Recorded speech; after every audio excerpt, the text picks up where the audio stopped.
mulai menghantui hari-harinya di saat Lukas, suaminya, tidak di sisinya.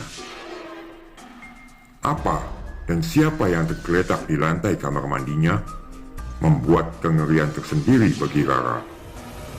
Nah, seperti apa kisah lanjutannya?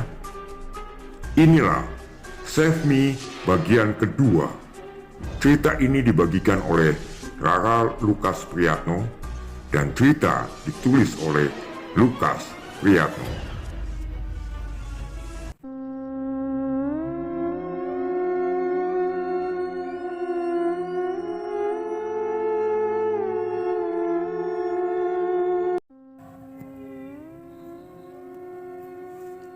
Aku benar-benar tak bergerak sedikit pun. Tubuhku seketika saja menjadi sangat kaku. Apa yang aku lihat dengan kedua belah mataku ini membuatku ketakutan. Seketika saja jantungku terpompa sangat cepat. Aku hampir saja kehabisan nafas. Kamar mandiku terbilang cukup besar dengan ukuran 3 kali 2 meter. Bang Lukas saja sering mencuci sepeda motornya di kamar mandi kami. Namun, yang kulihat kali ini bukanlah sepeda motor, melainkan seseorang yang terbalut kain berwarna putih. Mungkin ini adalah sosok pocong. Ukurannya sama dengan ukuran wanita dewasa yang tengah tertidur di lantai kamar mandiku. Aku hanya melihat bagian kakinya yang terbalut kain putih.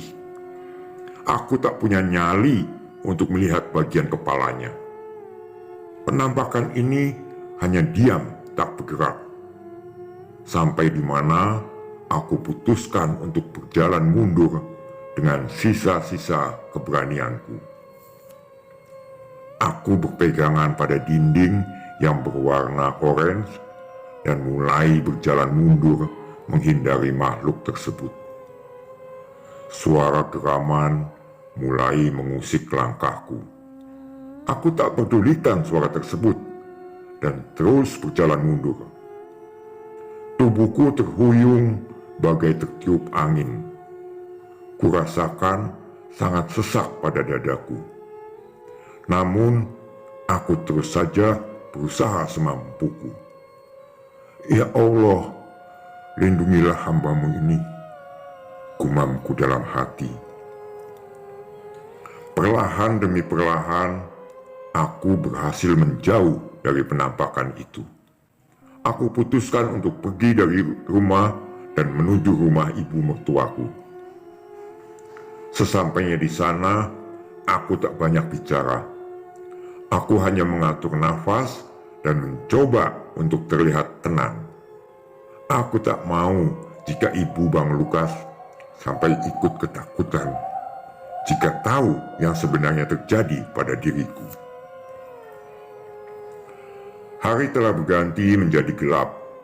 Waktu sekarang menunjukkan pukul 18:30.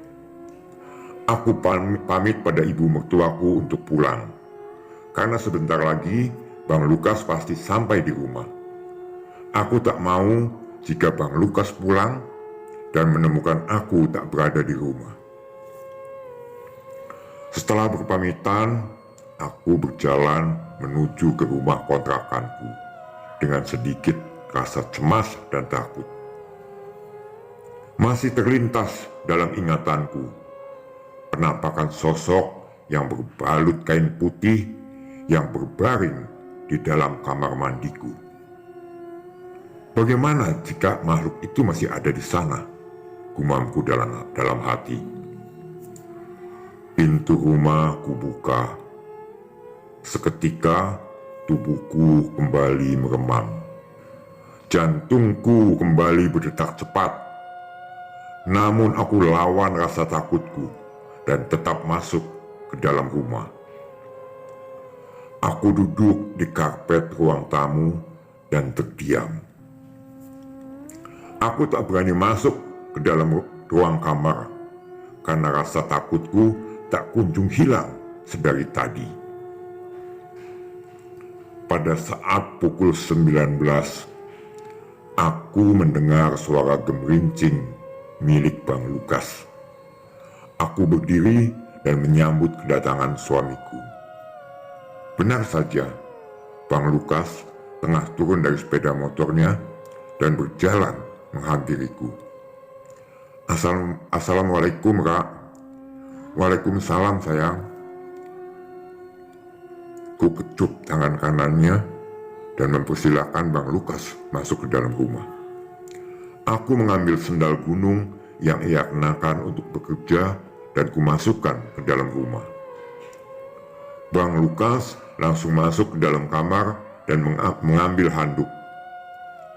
"Kamu mau mandi?" tanyaku. "Iyalah," jawabnya singkat. Tapi apa sih? Itu. Hati-hati, kamar mandinya licin."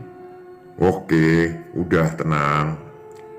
Bang Lukas segera menuju kamar mandi, dan aku hanya menunggu dengan cemas dari dalam kamar. Bagaimana jika Bang Lukas melihat dan ketakutan? "Ya Allah, lindungilah suamiku," gumamku dalam hati. Sekitar 15 menit, Bang Lukas keluar dari kamar mandi dan mengganti pakaian yang telah aku siapkan sebelumnya. "Apakah aku harus menceritakan kejadian ini pada Bang Lukas?" gumamku kembali dalam hati. Ingin rasanya aku menceritakan pada Bang Lukas, namun aku berpikir justru akan menambah suasana menjadi tidak tenang. Biarkanlah ini kusimpan dalam hati. Hari demi hari telah kulewati. Keadaanku di tempat ini sedikit agak membaik dan rasa takutku perlahan menghilang. Namun ketakutan ini datang di saat Bang Lukas sedang tidak ada di rumah. Entah hari apa tepatnya, Bang Lukas meminta izin padaku untuk mendaki seorang diri ke Gunung Ciremai. Inilah resikonya jika menikah dengan seorang pendaki dan ini adalah hobinya.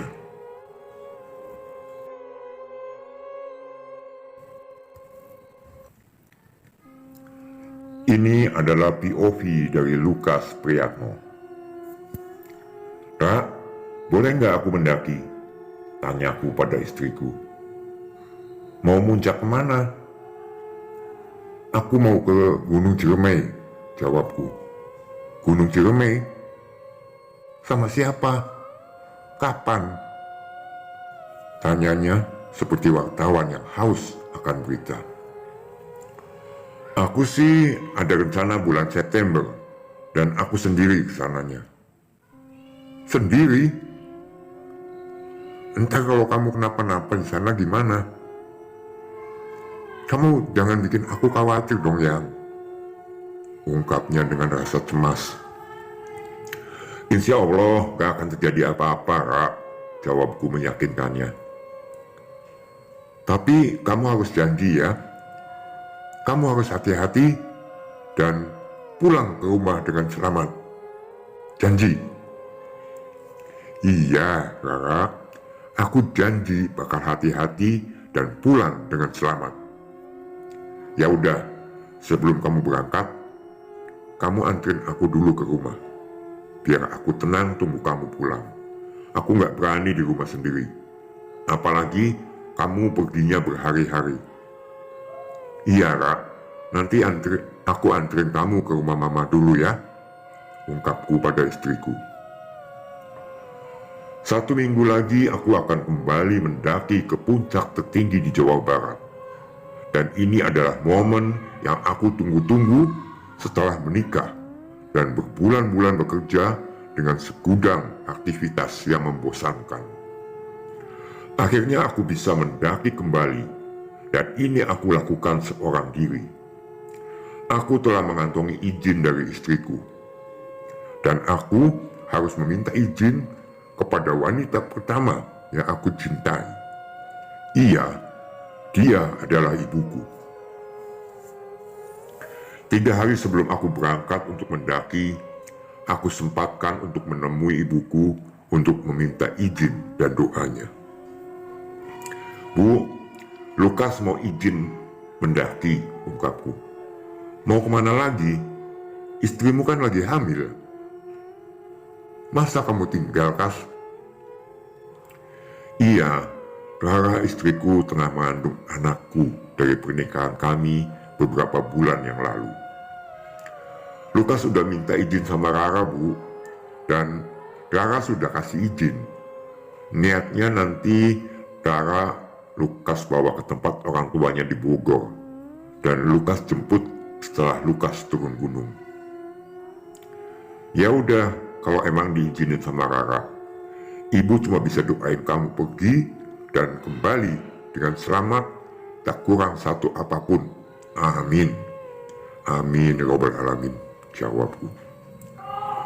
Setelah itu, aku kembali ke rumah dan sudah mengantongi 2 surat izin dari orang-orang yang aku sayangi. Jumat sore, aku pulang lebih awal dari biasanya. Aku berniat untuk mengantar Rara pergi ke rumah orang tuanya di Bogor.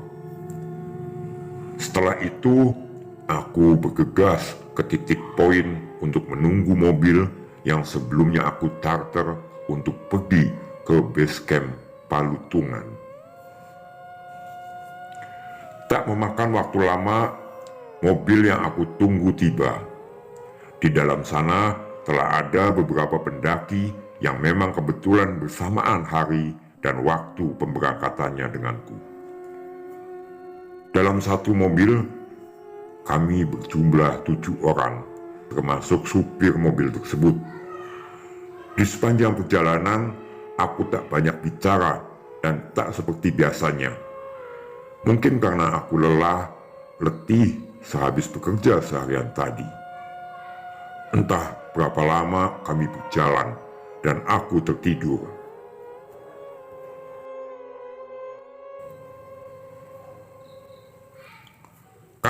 Kang, udah sampai base camp, Kang." Aku membuka mataku dan aku melihat supir mobil tengah berusaha membangunkan aku. Maaf, Mang, sudah sampai ya?" "Iya, Kang. Si Akang tidurnya pules, jadi gak terasa ya, Kang." "Iya, makasih ya, Mang. Udah anterin sampai di sini," ungkapku. "Iya, Kang, sami-sami." Setelah itu, aku mengambil tas ranselku yang berukuran 55 liter. Aku segera bergegas untuk menuju base camp via Palutungan. Sesampai di base camp, aku mengambil posisi untuk membaringkan tubuhku, karena selama berjam-jam aku tidur dalam keadaan duduk, dan ini membuat pernafasanku jadi kurang stabil. Entah berapa lama mata ini terpejam, dan aku dikejutkan dengan suara kokok ayam jantan pagi ini. Aku membuka mataku lebar-lebar, dan aku melihat gagahnya Gunung Ciremai dari bawah sini. Awan yang berwarna putih pekat tengah menyelimuti puncak gunung tertinggi di Jawa Barat ini. Namun aku tahu, di sanalah tempat yang akan aku tuju hari ini. Setelah itu, aku segera menuju kamar mandi untuk melakukan ritual seperti biasanya sebelum melakukan pendakian. Setelah ritual selesai, aku bergegas menuju tempat registrasi dan memang kebetulan di Gunung Ciremai saat ini mendaftar menggunakan online untuk menghemat waktu pada saat mengurus simaksi. Waktu pukul 8 pagi. Setelah diberikan arahan, aku segera bersiap untuk mendaki pagi itu pada pukul 8.30. Sebenarnya, di Gunung Ciremai tidak diperbolehkan untuk mendaki seorang diri. Namun aku meminta kepada beberapa pendaki yang ada di sana untuk dimasukkan ke dalam tim mereka. Dan cara ini berhasil.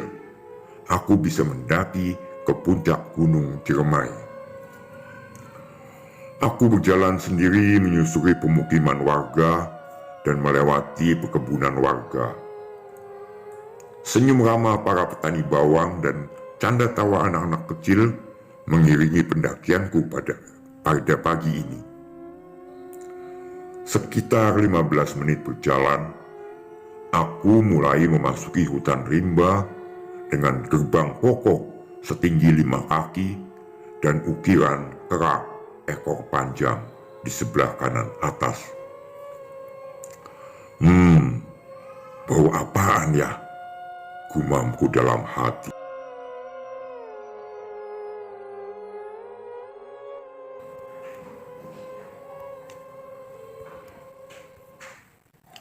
Demikianlah kisah nyata Save Me bagian kedua. Ikuti terus bagian selanjutnya yang pastinya akan lebih seru dan mencekam. Terima kasih buat sobat semua yang telah setia menonton tayangan kami. Jangan lupa klik subscribe dan bunyikan loncengnya agar sobat tidak ketinggalan untuk cerita menarik lainnya. Sampai jumpa di cerita mendatang. Wassalamualaikum warahmatullahi wabarakatuh.